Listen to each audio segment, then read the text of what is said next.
There she is, Miss America. When you think of Miss America, what do you think of? I think a lot of people have a really, really incorrect assumption and perception of who Miss America is and who are the women that are so driven to compete to become her. I will tell you this, I am a graduate of the Miss America system. I won my local title, Miss University of Alabama, Birmingham, and competed to be Miss Alabama. It wasn't the perfect fit for me, and I wasn't successful in my quest to become Miss Alabama, but along the way, I received so much coaching and training about how to present myself more effectively, how to communicate more effectively, how to handle interview questions, how to perform on stage, how to create genuine human connection, even when we are miles apart, or even when you're in the audience and I'm up on stage. The lessons that I learned as a contestant within the Miss Alabama system, I would not trade for the world. Back when I was competing, I actually was campaigning. So as a part of the Miss America program, you have to have a platform, was what we called it back then, and now they call it a social impact initiative. So you have the opportunity to pick a cause that you are passionate about, that you want to share with the world. I chose hands-on science in the classroom because I realized that most people cannot learn science from a textbook. You cannot learn how to be a good engineer, or you cannot learn how to build and construct. You cannot learn chemistry without performing the act of chemistry. And so I wanted young children to continue experimentation, because one of the things that we see within the education system, you take a 3-year-old or a 5-year-old and you say, what do you see and how can you explain it? They have tons of ideas for what they see and how we can explain it. And they can also make connections between, ooh, well, I saw this happen before. And then you can start creating those scientific understanding of, like, bubbles in one place is either the same or different than bubbles in another place. How is this water that is coming from an ice cube similar or different to water that is a product of condensation? Children at very young ages start to make these understandings. Unfortunately, we don't foster that in our education system, and by the time they're 7 or 8 or 10 years old, you ask kids, what do you see and how can we explain it? And they're so paralyzed with the fear of giving the wrong answer that they stop exploring and stop thinking of science as something fun that they can do. Well, spring of 2020 has proven extraordinarily difficult in children's education. Many a parent has found themselves in the situation where they are all of a sudden not just science educators, but history teachers, reading coaches. They are English tutors. Some parents are like, I have to figure out how to keep my kid in German classes. So right now is a critical moment, because without education, our future generations will not thrive. They will not do better than we do. It's like Malala Yousafzai said, one student, one teacher, one pen can change the world. I'm gravely concerned about the state of science education in America. And that is why I decided to revive a book I wrote back when I was competing to be Miss Alabama. Back then, I took the Alabama Department of Education standards for what children must learn in order to go up a grade level in 3rd, 4th, and 5th grades. And then I tied experiments to each of those educational standards. Well, I realized right now, moms and average people probably need a lot of help. How do we teach our children science when you perhaps have no science background? So I revived the book, and I'm so excited that I have collaborated with some amazing women to endorse the book and to get it into the hands of moms that need it and children that need it. Now is your moment, mama.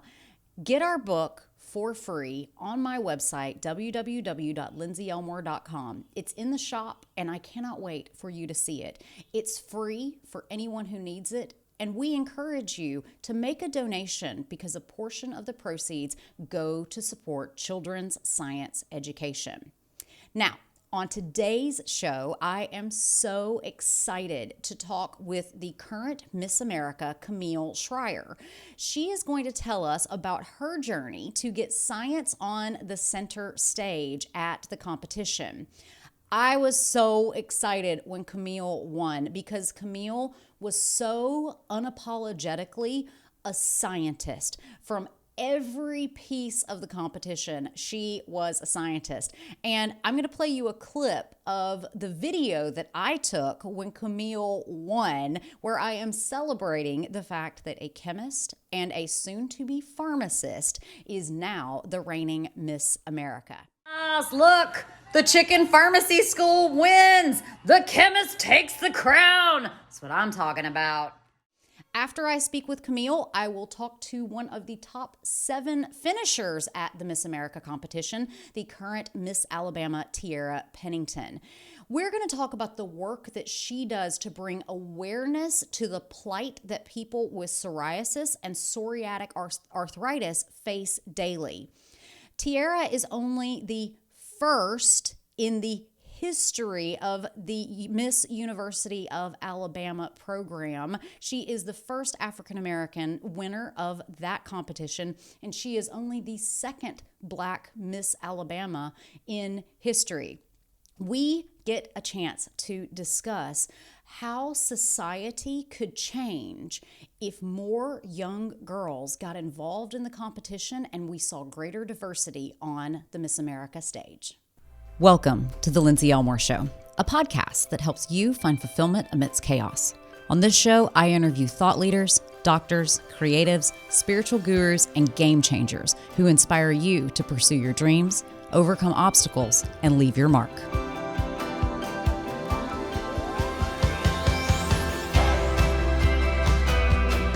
Camille Schrier grew up in Bucks County, Pennsylvania before moving to Virginia to pursue her undergraduate degree.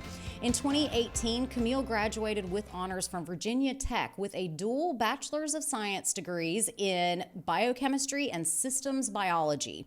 She is currently pursuing her Doctor of Pharmacy at Virginia Commonwealth University. In June of 2019, Camille was named Miss Virginia after breaking from tradition to perform the catalytic decomposition of hydrogen peroxide on stage as her talent. Her unique talent performance and her focus on women in science, technology, engineering, and math has sparked a positive reaction of inclusivity for the program. Camille's story has been shared with hundreds of children and viewed by millions. She can be seen on national and international media outlets including The Today Show, Talk Stoop, CNN, BBC, The Kelly Clarkson Show, CBS This Morning, Inside Edition, The Weather Channel, Southern Living, Canada's CTV, Germany's RTL, and many, many more.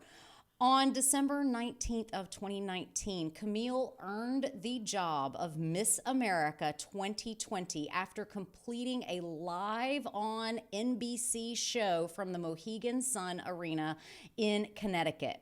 She is a certified naloxone trainer in the city of Richmond, and Schreyer will use the Miss America national recognition to promote her social impact initiatives.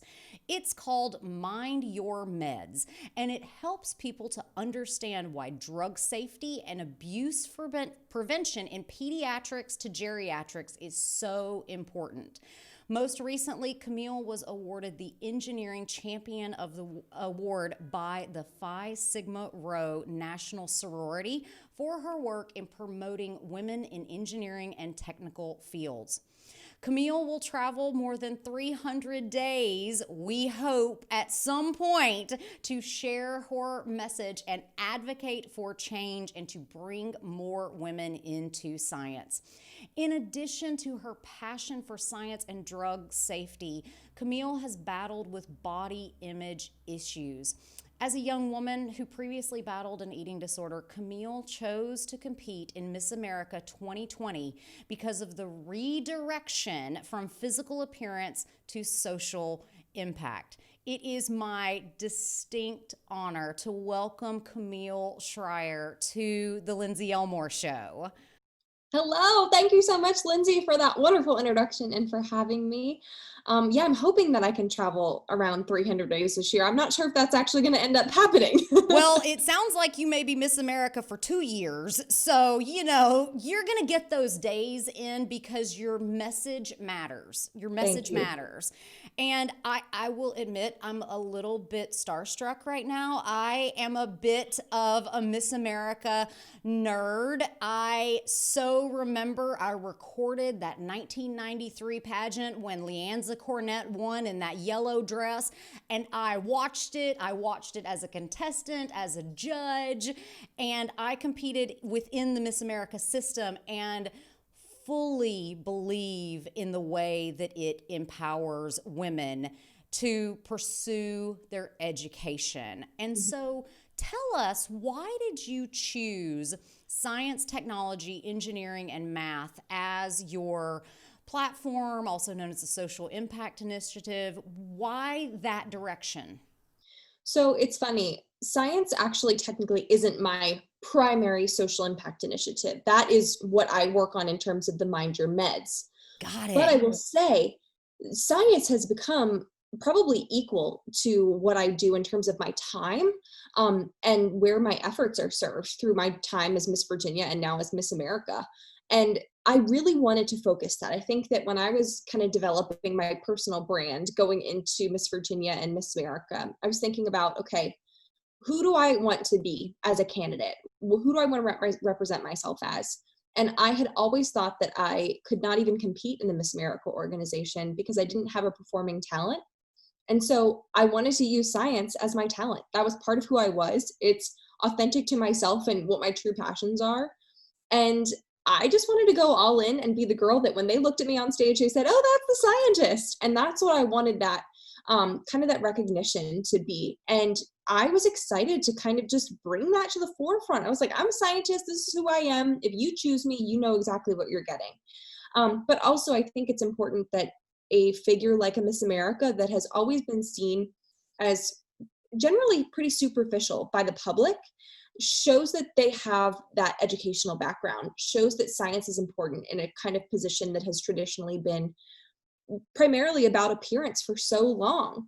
And you know what? There have been Miss Americas for years and years and years that have been educated and successful and really accomplished people, but that wasn't always highlighted effectively. And so just for me to be able to kind of break all this open and really restart the conversation in the public, I think is something that has been, something coming from me putting science at the forefront. So it's been quite a journey pretty fast.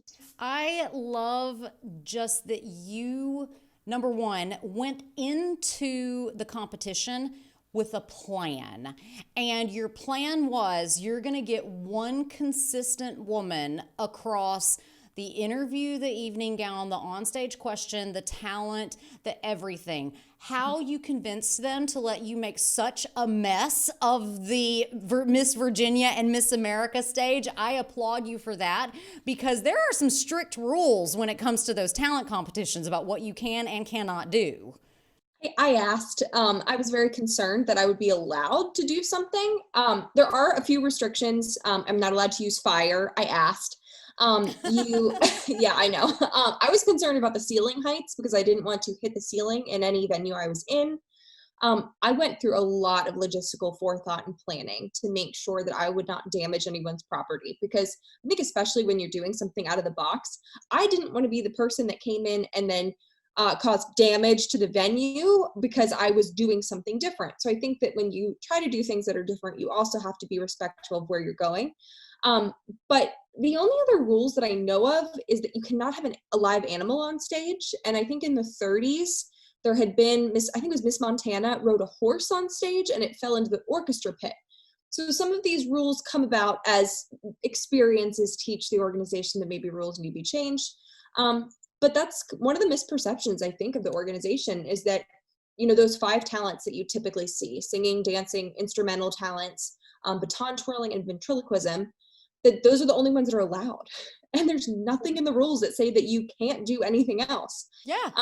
And so that was the cool thing. I'm like, who says I can't do this? And so I asked and came up with, I think, coming up with a plan to make sure that it was able to be executed in a timely fashion and without any mess or limited mess was a lot of the reason why I think that a lot of that planning needed to be had. So I want to tell you a story. Back in the day, all I ever wanted to be was a singer, a performer, an actress. That was it. And my mom, I was raised by a single mom. My dad has always been a loving part of my life, but my parents were divorced. And so my mom was on her own. And she was always like, no, you're going to get a real job, not singing, dancing, acting, and performing. And so eventually I figured out, how do I make science performance? And that is exactly what you did. You made science into entertainment. Why do you think that making science entertaining and accessible is so important for actually encouraging young girls and to go into science and encouraging women to stay in science? I think science is really intimidating for a lot of students, especially right now. We watch on TV every day researchers providing all these, research studies about drugs that are helping to treat coronavirus and all of these high level things that seem so intangible for students.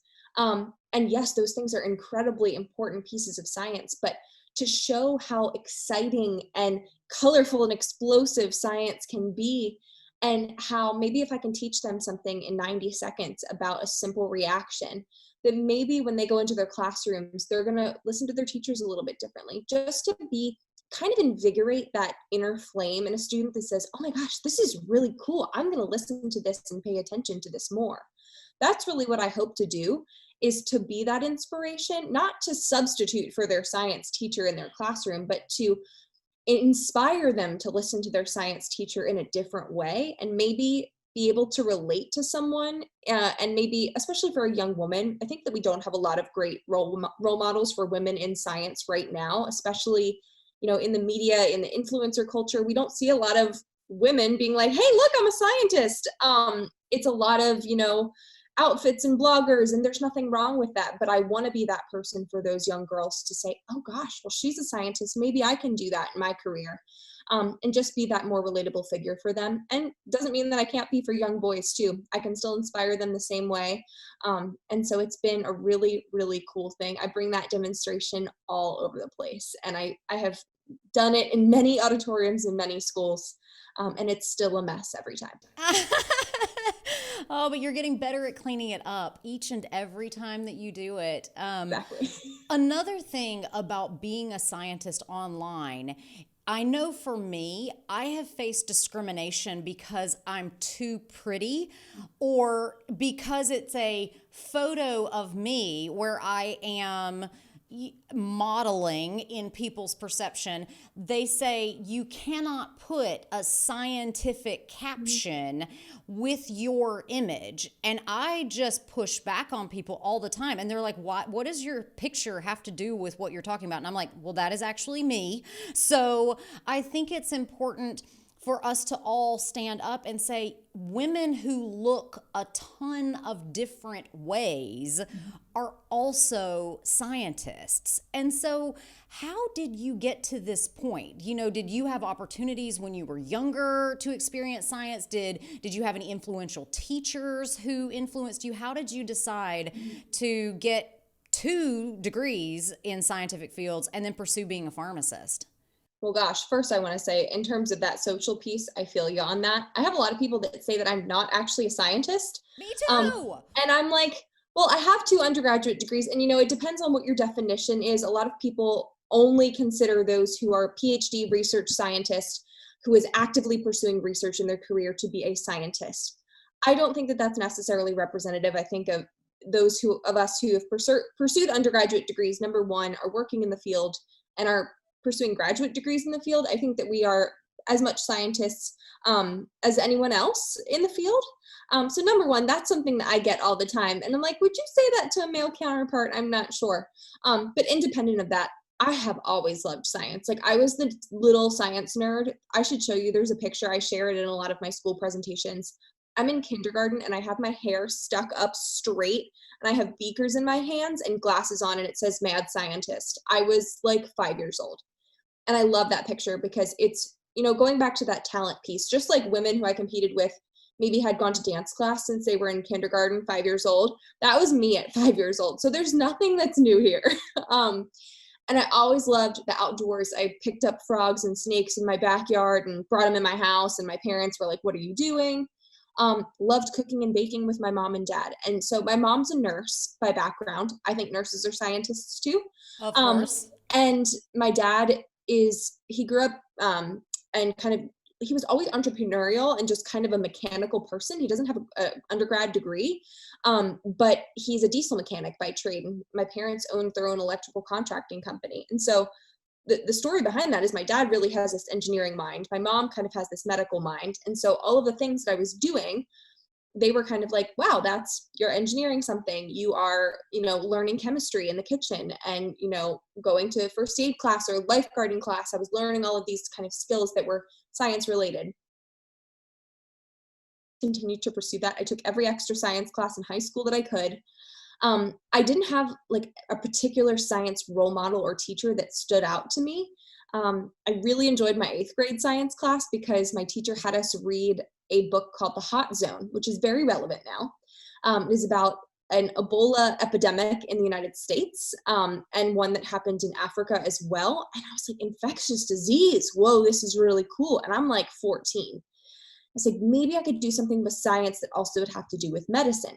Spoiler alert, I hate blood. I don't want to touch people, but I love the idea of medicine. And so as I continued through my career, I thought about so many different things that I wanted to do: meteorology, engineering, marine biology, but it was always science. And I ended up going to school for engineering at a school that I didn't like, number one, and in a major that I really didn't like. And I was like, I don't know if I'm supposed to be a scientist. And I don't know if I really like STEM because I don't like this. And that was number one, something that I talk about all the time, because just because you don't like every piece of STEM doesn't mean that you don't like STEM or that you're not good at Yes. it. You don't have to be a pro at everything. So, and also if you're in a situation that's not putting you, at the best opportunity to succeed and you can change that situation, like changing your college, do it. That was the best choice I ever made. So I went to a new college and I just continued to pursue and explore. And so I found biochemistry. I ended up interning in a pharmaceutical company for 2 years and was like, pharmacists can work in a pharmaceutical company? And so I went to pharmacy school and here I am now. So no one ever was surprised when I said I wanted to do any kind of science. And I really never considered anything else. And I think that it's so true to who I am, but I am a little bit different than what people expect a scientist to be. And that kind of goes back to what your point is. And I was a little worried kind of if I would face those who didn't take me seriously as a scientist. And that never really was the case, I will say that. I was more concerned almost on the other end of, was the science community going to take me seriously as a woman who was going to go and compete in this, what was considered to many to be a beauty pageant. And I will say I was consistently surprised because for a lot of women who are high-level researchers who have done this for their entire career, it's so refreshing to see someone take that and kind of blow open this traditionally, this organization that had never really had science at the forefront. So either way, gosh, science has been a part of my life for my entire life. And I think it will forever be part of my history in every way, especially in the Miss America program. Absolutely. And I mean, and that is what is so spectacular is that you broke the mold. And that is why you went from doing a local to winning your state to winning Miss America in an organization that many women compete in for 3, 4, 5, sometimes even 6 years if they really have the birth dates right. And so it's a powerful story.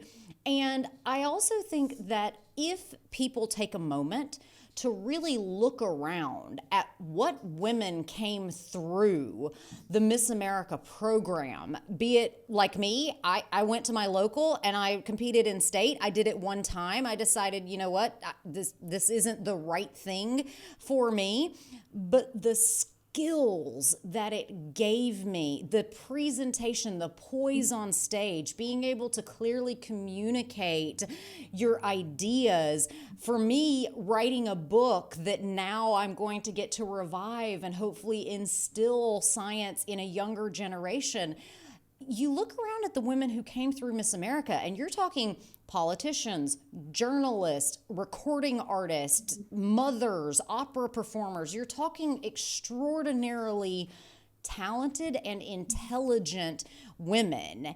So, do you think that you're adding this voice because something is lacking in science education and that the way that we position science for women, is that why you're so passionate about speaking about science? Or is this, as you just said, just something that really just came it was so natural for you? I think it's a little bit of both. I think that it came naturally, and I grew up with parents that are business owners, and I'm very much mindful of supply and demand. And I kind of created this product because it was solving an issue for myself. Okay, I don't have a talent for this organization and I want to compete. I'm going to do science. But the demand just flooded where I had parents and teachers and all of these people that wanted me to come talk to their young girls and share my story in this.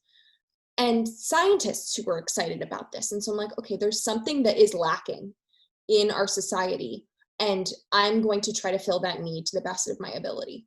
I think that in terms of science education, and really a lot of our education, or at least the education that I got, it's not really, those communications and soft skills are not taught in the classroom environment. And you can be the smartest scientist in the room, but if you can't describe what work you've done or talk about your research or be comfortable presenting that, the value of what you've done is not as valuable as if you could understand it and also communicate it. And that is something I think that a lot of people in a lot of different careers, but so importantly in science, don't necessarily have. And so if you can combine these like communication and getting people the skills of communication, but also getting people excited about what you're doing, that is really, I think, the key to a lot of success in science. It's something that I think can help keep companies moving. I mean, if you're talking about just, business development, your business has to continue to keep itself exciting.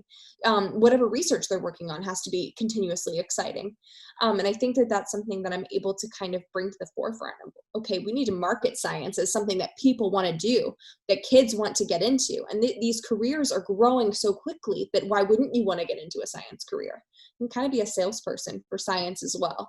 I Absolutely. think that comes from the experience I had with my parents. Yeah, I love that the way that your parents talked to you as a child actually educated you on, okay, I'm not just, I know for me, not pouring vinegar over eggs to see what happens.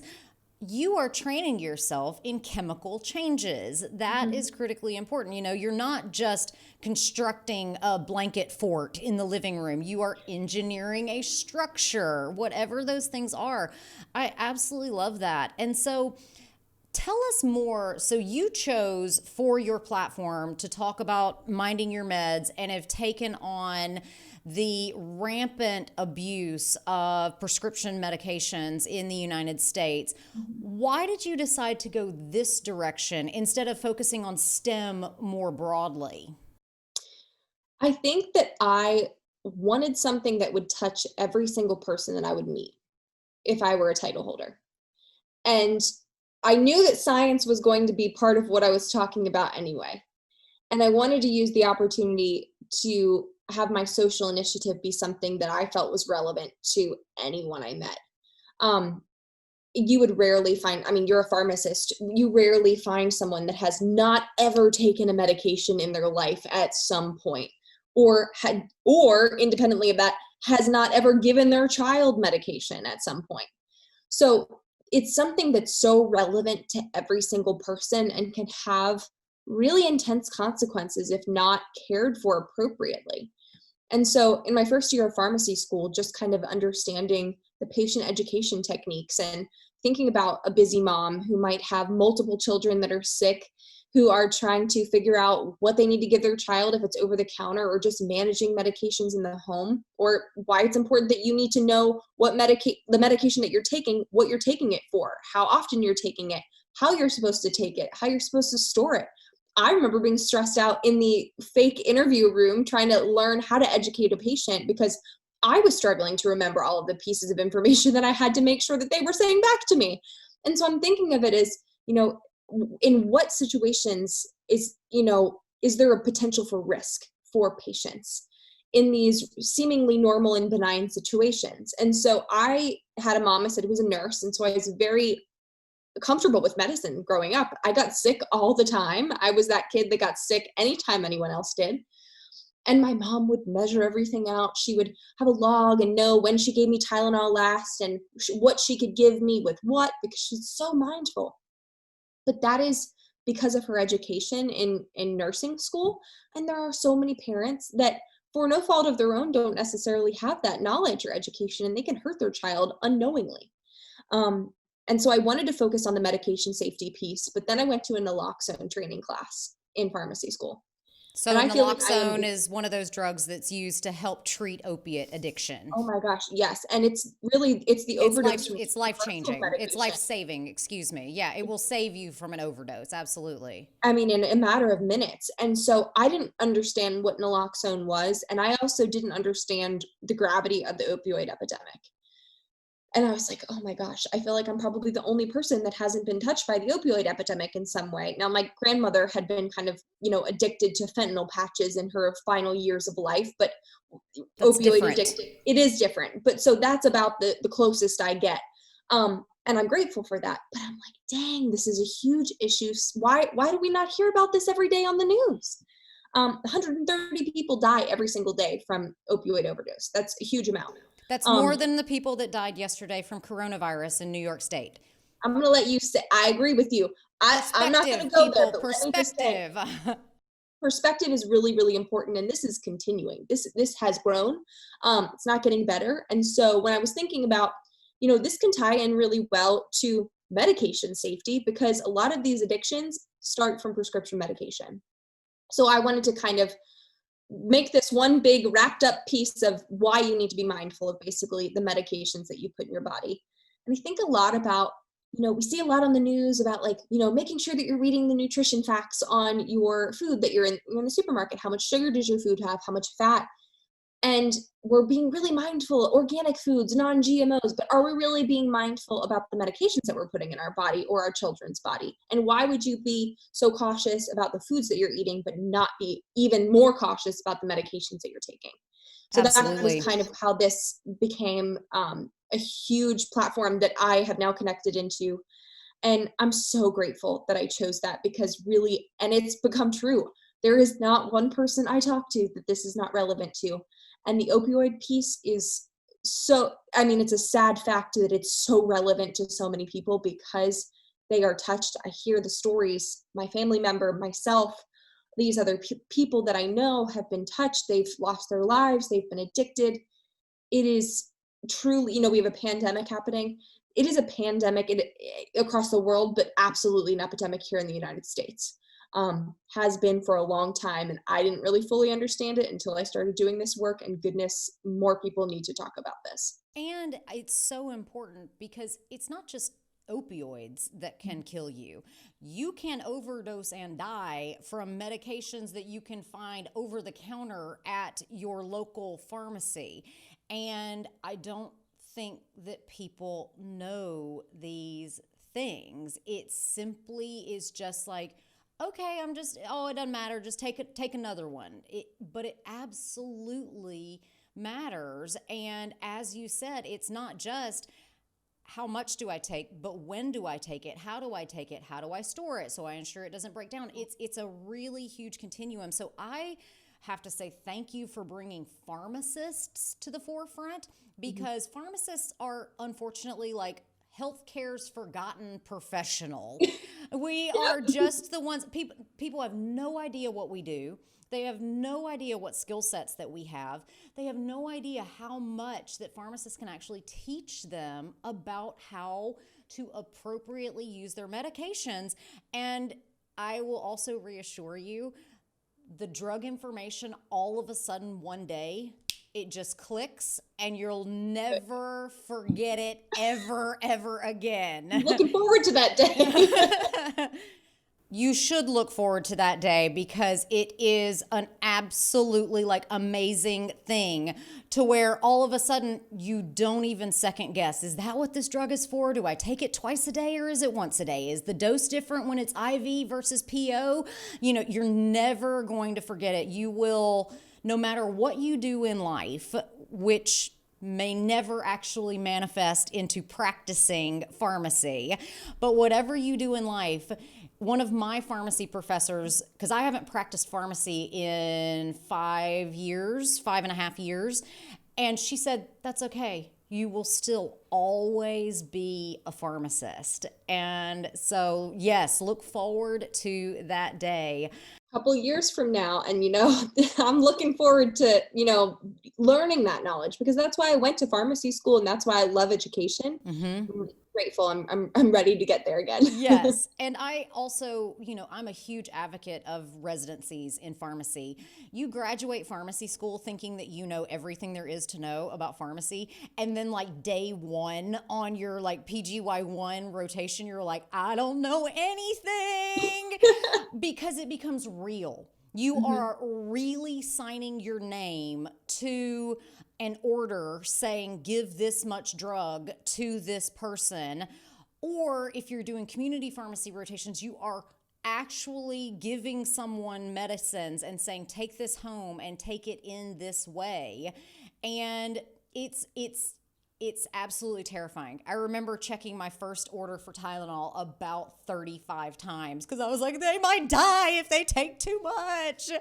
So keep going, because you are already on just such a huge trajectory, and you have the opportunity to advocate for so many kids and women to go into science. Why are you such a big advocate specifically for biochemistry and the importance that it can have on our lives?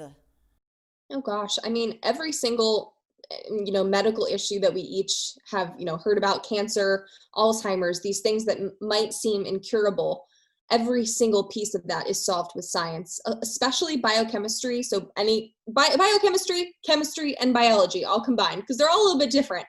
But this is the way that we're changing people's lives and solving issues. And I think that was why I loved the idea of biochemistry, because it was so related to human health. And understanding how medications worked, how we could take, an antibiotic that treats an infection that maybe 200 years ago would have been fatal. And it's just a couple doses of antibiotics and you're all better. And how amazing that is. And what are these other things that we could kind of figure out and save people's lives with science? And I think that is one of the things in terms of why I'm so passionate about having other people want to pursue science. If there's someone out there who might in their future be able to cure a disease like cancer, and someone squelches their fire in terms of being passionate about science, you lose that opportunity for that person to get into that career path that maybe they were destined for, and they lost interest because someone didn't foster that appropriately. So I'm a big, I think a part of my role is really to foster that for those children. I think that was what made me successful in a science career, because my interest was never squelched. It was always supported, and I was put into an environment that allowed me to continue that.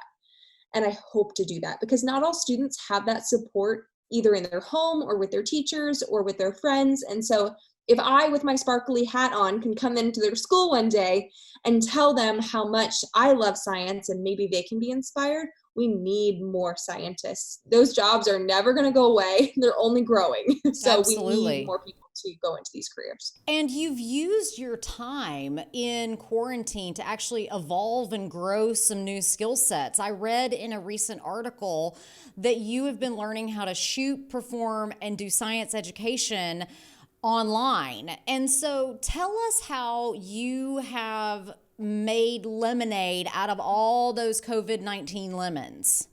There's a lot of lemons. And so I've been making a lot of lemonade with my time. Honestly, I was a little stuck at first of how I was going to use this time appropriately. And it took me a couple weeks. I had a DSLR camera here sitting on my desk that I bought probably a year or two ago and never really figured out how to use. And now I'm downstairs in my basement with a backdrop, a table, and a whole studio with garage lights with that DSLR camera that I now know how to use. So in terms of the technical application skills of understanding how to work that piece of technology, and there's a lot of science behind photography and video shooting and all of those kinds of things that I really never had exposure to. Photography. I was just about to say no pun intended there. It gets worse, trust me. But really now, so I've been going into schools in person and doing these demonstrations, but I can't do that anymore. And there's also children at home who are not in school and their parents are looking to give them additional education in terms of science, and their teachers are looking for those kind of resources. And so I've kind of started to make these science videos, and I've improved a lot since I've started to do them. But I'm really able to almost reach more children than I would have been in person. Now, nothing really compares to seeing me shoot foam out of a beaker in person, but if you can watch it on a screen, it's better than nothing. It also gives me a little bit more time to be able to explain what's happening, and maybe those students can go watch it at home with their parents. I don't have, that certain amount of time in that auditorium with those kids. But either way, I have all this content that I've now created, and I'm so grateful that I've been able to do that, because Miss America is usually traveling 300 days a year. We talked about that in the beginning. And so Miss America doesn't usually have time to be able to create content like that. It's very time consuming. I do a lot of editing, and really just the setting up that entire studio setup so that the light is right and the angles are correct. Learned a lot, but it has shown me also the skills that are in different pieces of STEM. So that's kind of the T part of STEM. And I'm doing the S on the table, then I'm videoing with the T, and I'm engineering my studio. So it all kind of comes together. And that's what I just love about this entire process, is that I'm learning, but I'm also able to kind of teach others as I'm doing it. Absolutely. Well, Camille Schrier, it has just been so much fun talking to you today. Before you go, can I ask you a couple of lightning round questions? Absolutely. Okay, here we go. One of the things Miss Americas excel at is rapid fire questions coming their way. These are easy. These aren't going to be what the judges ask. Okay, well, I'm a little nervous now. Don't do it. Don't get nervous. All right. What is your number one strength? Creativity. Oh, I could see that. Totally. What is the thing you struggle with the most? Trying to make everything perfect. Yes. Oh, I wish we had had time to talk. You and I are both eating disorder survivors, and that, I think, is at the key of women and men who suffer from eating disorders. Is there's like a control and a perfection that is completely unattainable. So true. If you could give advice to a younger version of yourself, what would it be? That all of your mistakes will teach you so much more than your successes. Absolutely. What keeps you up at night? My cats. Do they? I didn't say anything, but I saw them walking around in the background a little bit. Do they walk all over you all night? Yeah, and they like to make really loud meowing sounds when I'm not giving them attention. So usually like at 3 o'clock in the morning, or they have little toys that they like, and so they throw them around. And sometimes they like to bring them to me in the middle of the night as like a gift. Cats actually think that we are like larger hairless cats that can't hunt for themselves. So sometimes they'll bring you a gift and be like, look, I got you something. My cats. But honestly, in all seriousness, everything happening in the news and the media right now kind of keeps me up at night. And it's shocking. So we're hoping to get back to some normalcy in our world soon. But yeah, my cat's Me very much as well. Who has been your greatest inspiration? Of course, my mom. I think most girls, if not a lot of girls, will say that. Some A celebrity inspiration of mine is definitely Ellen DeGeneres. And Yes. it's funny because I feel like in some ways her and I could not be any more different.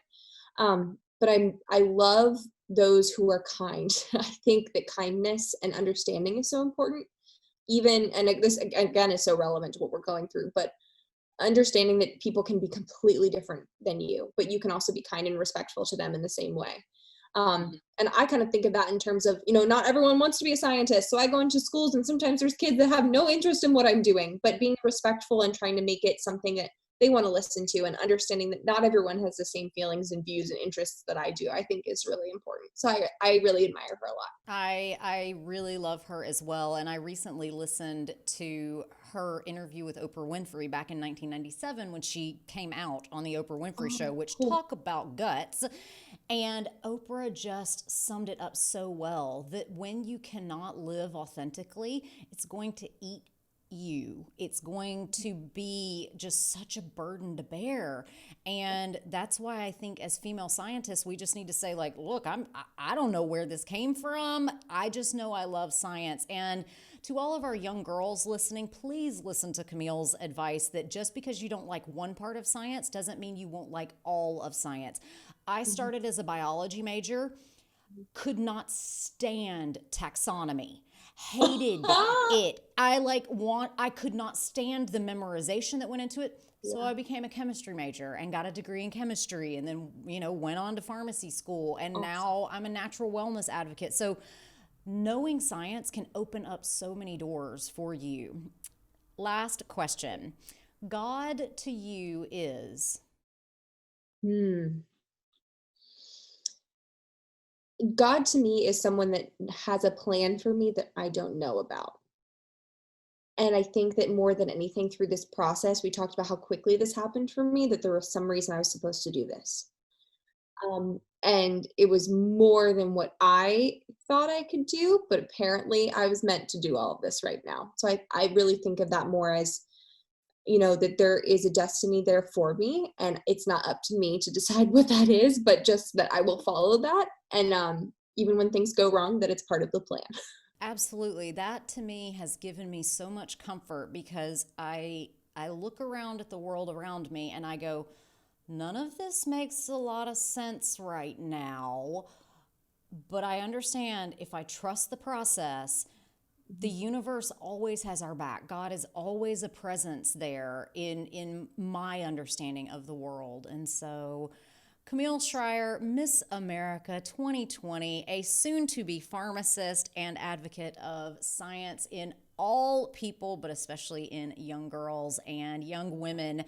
Thank you so much for being who you are. Everyone, go and follow Camille's journey at Miss America on Instagram and at Camille Schrier. That's CamilleSchrier. And you can always follow up with all things Miss America using the hashtag Miss America. Camille Schrier, thank you so much for being on the Lindsey Elmore Show. Thank you so much for having me. Do you know a young girl who is nervous about her first period? Trust me, I understand those emotions. When I first started my period, I was a nervous wreck. I didn't want to go to school. I didn't want to acknowledge that there were now additional steps that I had to take care of myself. And I really, really didn't want to talk to anyone about it. Well, Thinks is changing all of that. Their line, Thinks Between, is specifically designed for young girls. So if you know a young girl who is nervous to get started with her first period, head on over to www.shethinks.com/Lindsey Elmore. That's www.shethinks.com/Lindsey Elmore. Grab a pair of period-proof panties that will keep young girls in school and continue to have them raise their hands without lowering their standards. Tiara Pennington was crowned Miss Alabama 2019 in June and competed at Miss America 2020 in December, where she was a top 7 finalist. Tiara also was Miss Alabama's Outstanding Teen in 2016 and placed in the top 8 at the national competition. She also served as Miss University of Alabama and was the first African American winner of that competition and only the second African American winner of Miss Alabama in the history of the competition. At the university, Tiara is a member of Phi Mu sorority and has earned the distinctions of being announced on the President's List, the Dean's List, and the International Dean's List. She has extensive volunteer work with the National Psoriasis Foundation and has a personal connection to helping people understand the role that psoriasis can take in people who are affected by it. She, because of her work, earned the National Psoriasis Foundation Leadership Award. She is currently pursuing a bachelor's in political science at the University of Alabama and plans to attend law school after she completes her bachelor's. She looks forward to being Miss Alabama not only for 1 year, but for 2 years, and will be returning to school while she is still serving as Miss Alabama, adding much more to this very talented and successful woman's plate. So Tiara Pennington, welcome to the Lindsey Elmore Show. Well, thank you so much for having me. It's an honor. I am so excited to talk to you today. And so I want to start out just by talking about your family's history with pageantry and the competition. You know, you have been involved in pageants for a long time. Your mom was a contestant within the Miss Alabama system, and you guys are a rare family. There aren't a lot of African American families that are this dedicated to pursuing their education in pageantry competitions. And so tell us what got your mom involved, why you decided to follow in her footsteps, and what has been your experience as an African American woman within the Miss America system? Of course. So, what really got my mother started in this organization, she was a student at the University of North Alabama, and my mother always loved to perform. Performing was her thing. And so, of course, they always have the Miss UNA competition, or pageant as they called it back in the day. And so my mom would just always decide she was going to compete just because she loved talent. And then she found out that just competing, and she was a runner up to Miss UNA, that she got all this full rides to the University of North Alabama. So it took care of her education there at UNA. And then when she found out and learned more about, wow, like if I win this, I can go to Miss Alabama and eventually maybe possibly go to Miss America. And so my mom was so involved in that way. She loved the competition. She loved what the organization stood for young women. Unfortunately, she never won Miss UNA, but she went on to win other titles where it gave her the right to go to Miss Alabama and to compete. And so really, she just loved being able to perform, being able to talk about, her own experiences with really this stepping stone of being able to finish her education at UNA, completely debt-free. And she really just loved the organization, and that's how I ended up loving the organization, because of my mother. And I was so inspired by her because she was the first African American to break into the top 5 at the time, back in the mid to late 80s. And so just knowing that she always wanted to continue on, even though that she was done with the organization at a certain point and wanted to move on in her career with singing, that she still wanted to encourage young women of color to compete, because she knows how much it helped her with scholarship money and being able to graduate debt-free. And so she continued on helping other young women, especially trying to bring in young women of color. And then being her daughter, I was like, I want to do this because my mother was able to do this. I was a little nervous because I never thought that I would ever win Miss Alabama. I was nervous. I didn't want to embarrass my mother, didn't want to embarrass my family, and I didn't know if I would be good in this organization or really enjoy it.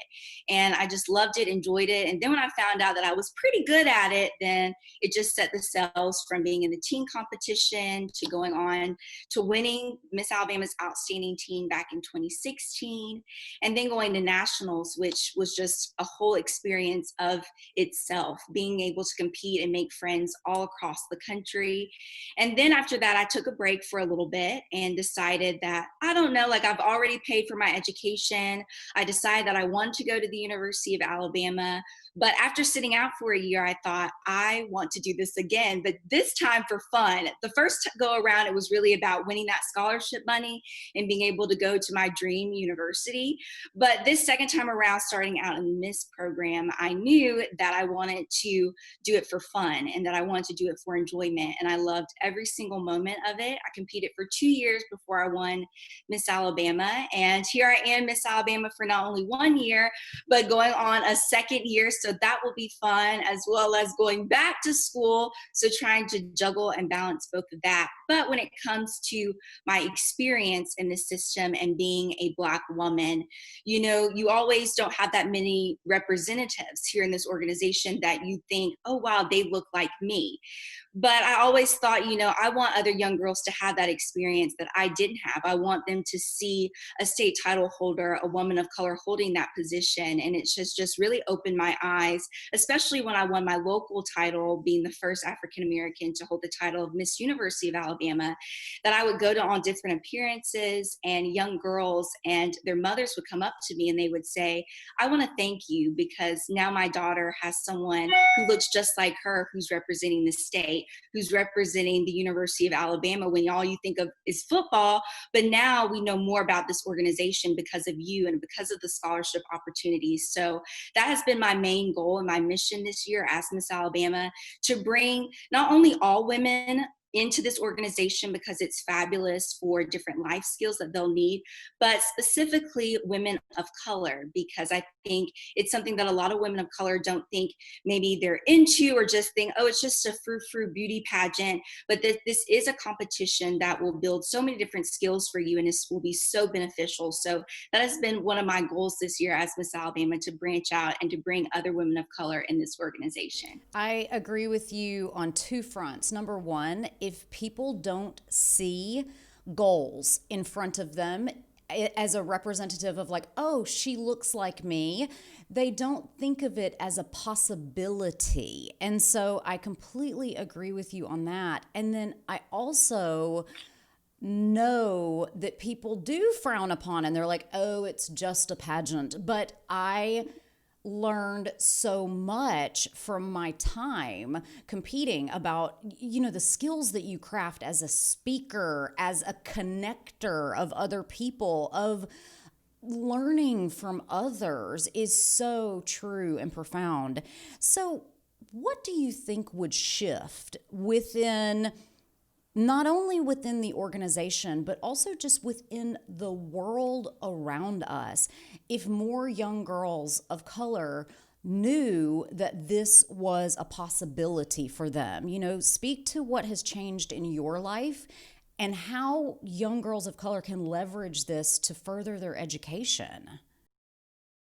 Absolutely. I think it would be changing, world changing for all types of women of color if they were involved in this organization. And I think it would also change this organization tremendously, because you would see other young girls who maybe aren't in the system who think, oh, I don't see anyone competing in this organization that looks like me. If we see more women of color competing and more women of color winning these state competitions, then you'll get other little brown and Black girls wanting to compete, and they will learn during this organization and through this organization that they will gain skills where if they want to be an advocate for anything that they want to be, anything that they're passionate about, that they can do that, and that they can have a voice, and then they can inspire other little brown and little Black girls and just women in general to compete and to make a difference in this world, because we definitely need more women out there who are leaders in our world, and to show that women can do anything. So I think it definitely would be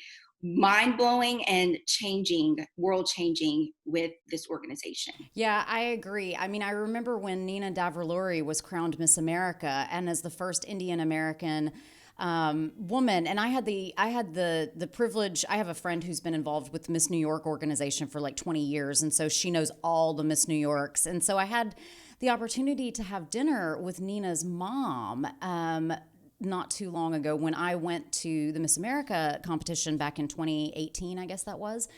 And it was just powerful to see families with different stories to tell, different narratives than what we're commonly used to. And it's not just about increasing African American presence. It's diversity on so many levels that is needed not only within Miss America, but everywhere. Everywhere needs diversity, because when we don't have voices different than our own at the table, we fail to see a different side of the equation, and we fail to make optimal decisions. And so I agree. I wish more young women knew that this was an opportunity, because you get to do things that you can be so passionate about. And so what made you, because one of the things you have to do as Miss Alabama is you have to work and do a lot of volunteer work, and you have to actually believe in something and campaign for it. And so you chose psoriasis and to work with forgive me for not knowing the Alabama affiliate, but the Alabama affiliate of the National Psoriasis Foundation. What made you choose that, and why is this personally meaningful for you? Well, this is so meaningful to me on different levels. One being that my mother and uncle both suffer with psoriasis and psoriatic arthritis. And so knowing that, and also that I could be affected, and that there were so many people who have psoriasis but don't know that they have it because they just haven't been educated about the disease, then I want to take that next step to not only be an advocate with the National Psoriasis Foundation and a volunteer, but I also want to start something here in the state of Alabama. So as you mentioned, I started my own support group here in the state of Alabama called Psoriasis Take Action Alabama. And so that brought more awareness here in my community, where I knew that there were those suffering with psoriasis and psoriatic arthritis. And being a young person, I'm one of the youngest committee members with the National Psoriasis Foundation. So I was able to help a lot of children and young people like myself who I knew was suffering with this horrible disease, to bring them into the support group as well and to help them as much as possible. And I'm continuing to do that because unfortunately right now there is no cure for psoriasis and psoriatic arthritis. And so my main goal and job is to let people know that this is more than skin deep. It is not a simple rash. A lot of people think, oh, you can just go to CVS or Walgreens, pick up a simple ointment and it'll go away. Well, that is not the case. And as I mentioned, my mother and uncle have psoriasis and psoriatic arthritis. That means that it also affects and attacks the joints as well. So not only do they have to worry about the shedding of the skin and the discomfort that comes with that, but having to walk. And it's such an unpredictable disease. One day you can be up, moving, walking, and the next you can't get up off the couch. And I've seen that multiple times with my mother, experiencing her going up and being so active with me. I mean, I'm all over the place, and then the next day she can't walk. So I've been really trying to let people know that this is more than skin deep, and that there are a lot of people in the country that suffer with this disease. And over the world, there are 8 million Americans suffering with this disease. And so trying to just really branch out there and let people know about it. So, are there healthcare disparities in people who are disproportionately affected with psoriasis? Are there certain people that are more at risk for it? Well, right now they're still doing a lot of research on psoriasis and psoriatic arthritis because there is still so much unknown about it. One thing that we do know is that, of course, psoriasis does not discriminate. My mother is African American. She has it. A lot of people, though, when they see different pictures, it's always the pictures of white people that has it. So with my mother experiencing it, it took them a little longer to really diagnose her back in the day with psoriasis because it just looks so differently on her skin and having darker skin. So trying to learn that, I think, can definitely be something that's difficult for a lot of maybe people of color that suffer with psoriasis, because so many dermatologists are used to seeing it on lighter skin. And so because of that, it can be more difficult to diagnose at different times, as well as these medications for psoriasis and psoriatic arthritis are so super expensive. So if you don't have the proper healthcare insurance, thankfully, my mother has proper healthcare insurance that takes care of these shots that she takes, biologic medications that can cost thousands and thousands of dollars per shot. But if you don't have that much money, if you don't have great healthcare insurance, then what do? You're just walking around miserable trying to do the best that you possibly can. So one thing that I'm able to do as someone working with the National Psoriasis Foundation is to pair them up with the Patient's Navigational Center and to help with other co-payment options to help with them with their psoriasis and psoriatic arthritis. You know, it also makes me wonder, with you pointing out that photography of patients with psoriasis is primarily on white skin, where it looks very pronounced pink with very pronounced white on top. I could see how that could be more challenging on darker skin. And it also makes me wonder if the clinical trials have been adequately represented to ensure that the medications are equally as safe in people with lighter skin as in people with darker skin, because our genetics work a little bit differently. Our enzymes work a little bit differently depending on our ethnic origins. And so that's also something just absolutely fascinating that I just don't think people talk about. Like, yeah, we need representation even in clinical trials to help us bring safe medications to all people, So what can people look out for if they are concerned and maybe they've been headed to the pharmacy and they're putting the creams and the ointments? How do people know that this is something more that they actually need to bring up to a dermatologist? Absolutely. So one thing that I would let people know, and one thing that I learned more about as someone that got to be part of the National Psoriasis Foundation's delegation going to actually speak to the FDA about these different medications. One thing that I learned is that if you notice that you have a spot or something on your skin that looks like maybe a little raised bump, or it's a patch of dry skin right there that just stays on your skin for about 2 weeks, and you're trying to put different ointments on and it's just not going away, then that's the time that you need to go see a dermatologist. Because what we have learned through all this different educations is that if you are diagnosed properly and early, then that will help with having to better manage your disease.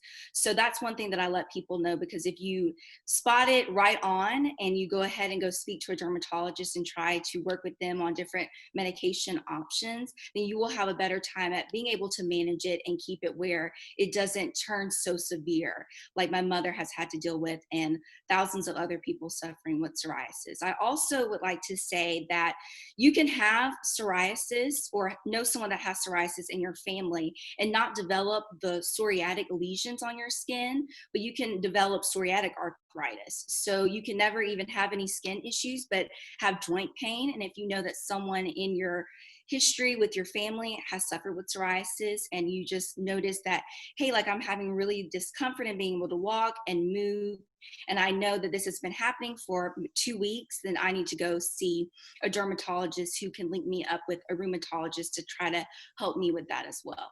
Okay, wow. Okay, I'm a pharmacist, and I don't know that even I knew that you could develop the arthritic symptoms without the skin lesions. I'm probably somewhere in the recesses of my brain, but thanks so much for reminding us of all those things. So one of the things, to win the Miss Alabama competition, you have to do something different. You have to kind of break the mold a little bit. So what was your strategy going in? Because really the Miss Alabama competition is a very extended job application. And so what was your strategy for going in and saying, this is the Miss Alabama that I would like to be? Really, it was in the times where I was thinking about competing and watching other young women compete on the stage of Miss Alabama, and even thinking back to my mother's time when she competed and trying to mold who I wanted to be, and already kind of creating in my mind during the times when I was Miss University of Alabama that, hey, I'm going to act like I'm Miss Alabama because it's so important that I'm here at my university where there's so many students, there's so many people living in Tuscaloosa who may not ever meet Miss Alabama or may not ever see Miss Alabama, but they will see me. And so I thought, I'm going to be that representative. I'm going to act like I'm already Miss Alabama. So anywhere that I went, I think that having these different speaking engagements and really connecting with my community on a more personal level really helped me, because that's something that Miss Alabama does every single day. She's having to connect and act like, hey, we're best friends, even though I just met you, because you may not ever see me again. And I want you to know what it means to be Miss Alabama. I want you to know what it means to compete in this organization.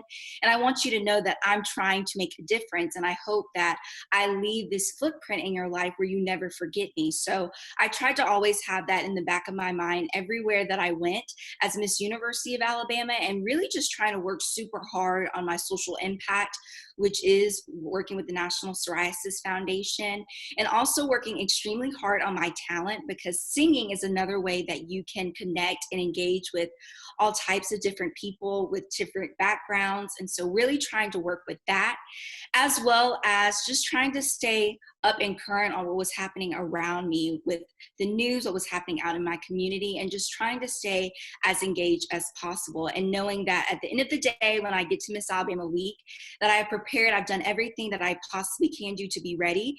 And I'll either go into this weekend winning or I won't win, but that's okay. I've still gained from that experience. So I think being okay with not being Miss Alabama also helped me, because I knew that I had already done everything possible that I could have possibly have done. So then when I won Miss Alabama, I was like, oh my gosh, like this is actually happening. But I was able to take what I already had learned during that full year of preparing into being Miss Alabama and just continue to build upon that. Yeah, I love that you prepared, you put your heart into it, you went into it and said, I am going to have the most fun that I possibly can throughout this entire process.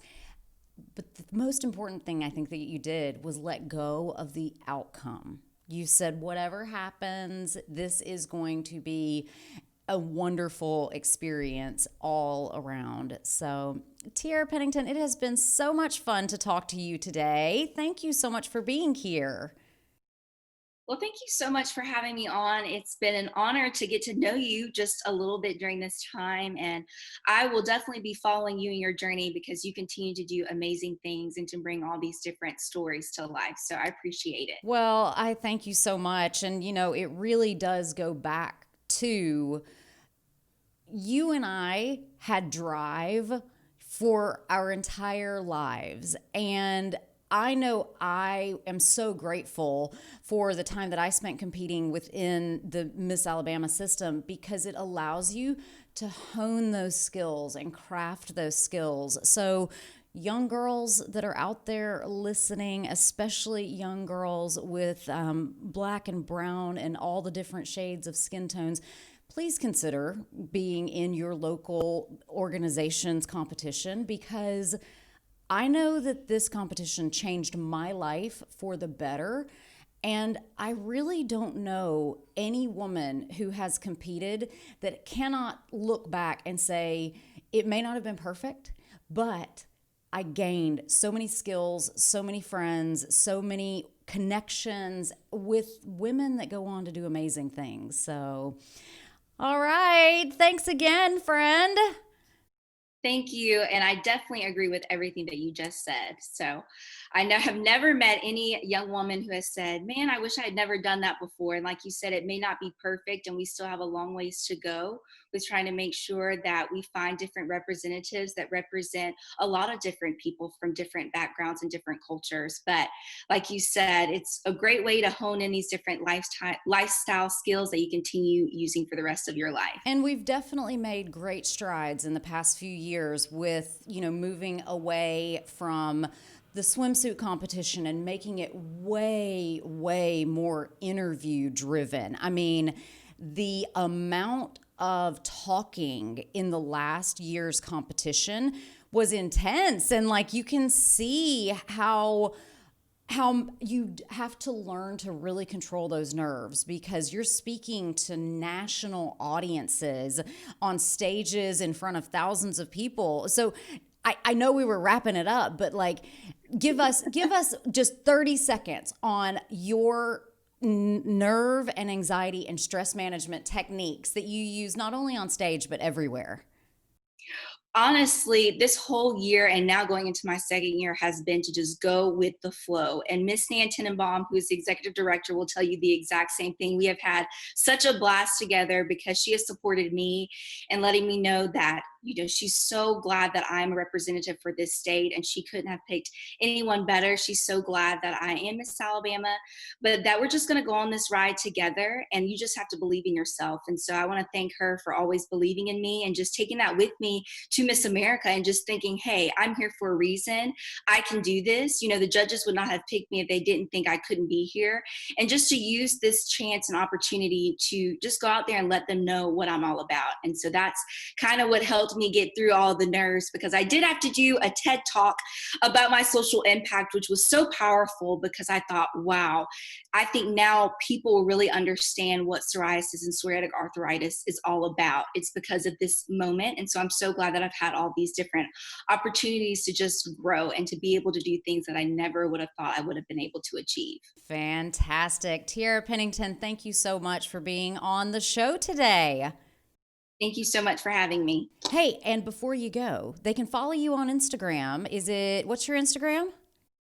Okay, so they can follow me at Miss America AL. That is my official Miss Alabama Instagram. So make sure to check out all the fun stuff that will be happening this next year. The Lindsey Elmore Show is written and produced by me, Lindsey Elmore. Show segments are produced by Sue Procco and Kelsey Lorman. Production design, sound design, and editing is by Jive Media.